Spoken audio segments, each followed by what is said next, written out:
ശുദ്ധവായുവിന്റെ പറുദീസയായി ഒരിടമുണ്ട് കൊട്ടാരക്കര വെളിയത്ത്. വിവിധതരം പ്ലാവുകൾ കൃഷി ചെയ്തിരിക്കുന്ന തപോവൻ എന്നറിയപ്പെടുന്ന ഇടം. ഇവിടെ എത്തുന്നവർക്ക് എപ്പോൾ വേണമെങ്കിലും ചക്ക കഴിക്കാം. കയ്യെത്തും ദൂരത്താണ് ചക്ക വിളഞ്ഞു നിൽക്കുന്നത്. അഭിഭാഷകൻ വെളിയം രാജീവാണ് കൃഷി പരിപാലിച്ച് നടത്തുന്നത്. 6 ഏക്കറിൽ 600-ൽ പരം പ്ലാവുകളാണ് തപോവനത്തിൽ നട്ടുപരിപാലിക്കുന്നത്. കണ്ണത്താ ദൂരത്തായിട്ട് സ്വദേശികളും വിദേശികളുമായ വിവിധ തരം പ്ലാവുകൾ നമുക്ക് കാണാൻ കഴിയും.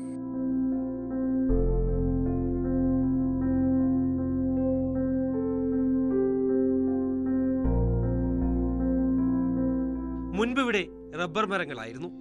രാജ്യത്തെ ആദ്യ ജാക്ക് ഫോറസ്റ്റോറിയം കൊട്ടാരക്കര വെളിയത്ത് തന്നെ നിർമ്മിക്കണമെന്ന ആഗ്രഹമാണ് രാജീവിന് കൃഷി ചെയ്യാൻ പ്രേരണയായത്. ഹ്യൂമൻ വെൽനസും ഹ്യൂമൻ ഹാപ്പിനെസ്സും ലക്ഷ്യമാക്കിയാണ് പ്ലാവിൻ തൈകൾ നട്ടതും കായ്ഫലം ലഭിച്ചതുമെന്ന് രാജീവ് പറയുന്നു. പ്ലാവിൻ തോട്ടത്തിൽ ഊഞ്ഞാലാടാനും കാറ്റുകൊള്ളാനുമുള്ള എല്ലാ സൗകര്യങ്ങളുമുണ്ട്. ഈ ആദ്യമായി ചക്കയുടെ അത്ഭുതകരമായ ഔഷധ മൂല്യത്തെക്കുറിച്ചുള്ളൊരു യൂറോപ്യൻ സയൻസ് ജേണലിൽ ആയിരുന്നു എൻ്റെ പ്രചോദനം. ഇപ്പോൾ ശരിക്കും 8 കൊല്ലമായി പ്ലാവ് വെച്ച് കഴിഞ്ഞിട്ട്. ഇപ്പോൾ ഇത് 8ാമത്തെ വർഷമാണ്. അപ്പോൾ ഈ ചക്കയ്ക്ക് ഒന്ന് ക്യാൻസറിനെ പ്രതിരോധിക്കാനുള്ള വലിയ ശേഷിയുണ്ട്. ക്യാൻസറിൻ്റെ മരുന്ന് എന്ന് പറയുന്നത് പെക്റ്റിൻ എന്ന് പറയുന്ന രാസഘടകമാണ്. അത് ഏറ്റവും കൂടുതലുള്ള ഫലം എന്ന് പറയുന്നത് ചക്കയാണ്.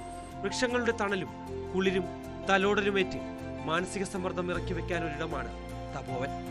2 കിലോമീറ്ററോളം പ്ലാവിൻ ചുവട്ടിലൂടെ ശുദ്ധവായുവേറ്റ് നടന്നു പോകാൻ ആളുകൾ എത്തുന്നുമുണ്ട്.